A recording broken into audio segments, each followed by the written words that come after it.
फक्त लक्षात ठेवा या गोष्टी आहेत त्या.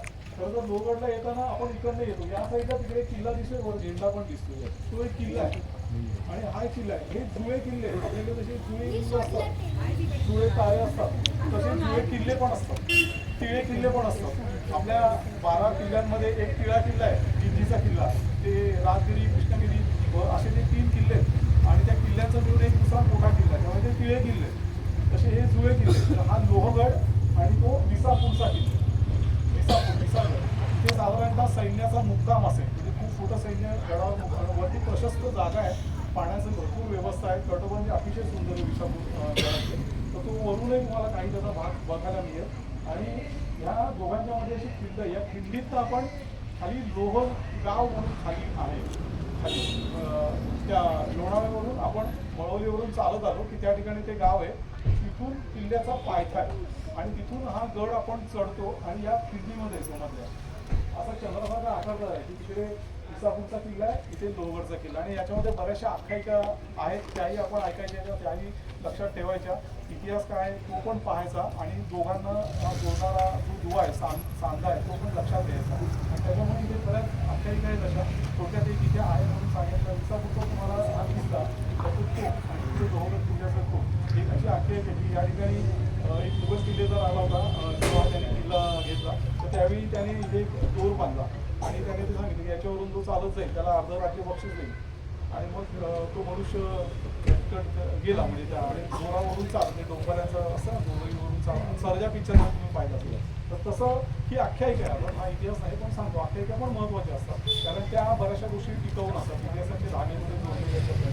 तर ते चालायला गेला आणि तो पूर्ण करणार, तर ह्याला लक्षात आला आता अर्ध राज्य द्यायला लागेल, त्यामुळे स्वार्थी आणि म्हणून त्याने ते रोड कापून टाकले आणि तो पडला आणि तो म्हणजे त्याचा स्मारक झाला. एक इथे एक मंदिर त्याला टाळदेव असं म्हणतात, टाळदेव.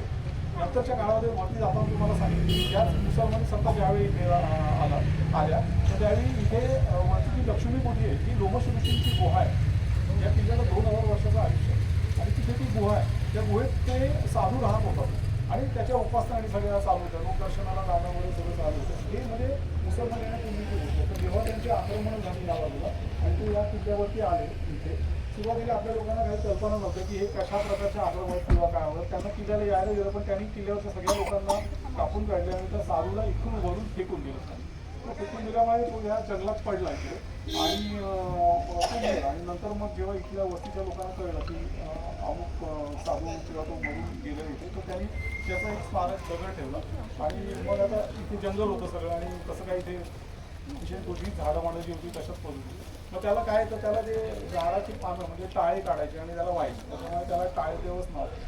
तर ते इथे एक स्मारक आहे आणि एका इथे गोष्टीचं हे करण्याचा प्रयत्न झालेला होता की हे 20 साधारण जर टाकून ते बसते करता इथे आलेले होते. पण त्याला वरती एक याच जे कर्म ज्यांनी केलं त्यानंतर लोक पूजा करायला लागले. तर तो एक आता पूर्वी मी जेव्हा ह्या गडावर होतो तेव्हा गवतामध्ये असं एक पडीक इथे कोणी लक्ष असं एक खडलं होतं, एवढंच 4 फुटाचं. मी स्वतः बघितलेलं आहे आणि बाहेर काही माझ्या गावीचे ब्लॅक फोटो पण नाही या गोष्टीचे, काहीच नव्हतं तिथे जवळ. फक्त काहीतरी डिसेंबरच्या आसपास त्याचं उरूस असं तेव्हा 4 लोक यायचे आणि त्यांचं काहीतरी करायचं पाहिजे. आता तिथे खूप प्रशस्त मोठा दर्गावर आलेला आणि प्रचंड गर्दी असते आणि बरंच काय काय झालं. पण नंतर जेव्हा सरकारने ह्या गोष्टी ताब्यात घेतल्या म्हणजे पुरातत्व खात्याने, त्यावेळी या सगळ्या गोष्टीवर आळा पडला आणि बऱ्याचशा गोष्टीचं त्या ठिकाणी झाली. काही शिवमंदिर होतं, ते पडी होतं, ते नंतर बऱ्यापैकी बांधलंय. वर तोफा होत्या, त्या तोफा आता व्यवस्थित गाड्यावर त्या बसवलेल्या आहेत, तर त्या आपल्याला पाहायला मिळतील. तोफेचं काय महत्त्व असतं आपण तिथे बघूया लागेल. की अशा त्या गोष्टींची आपण जागेवर माहिती घेणार आहे आपण.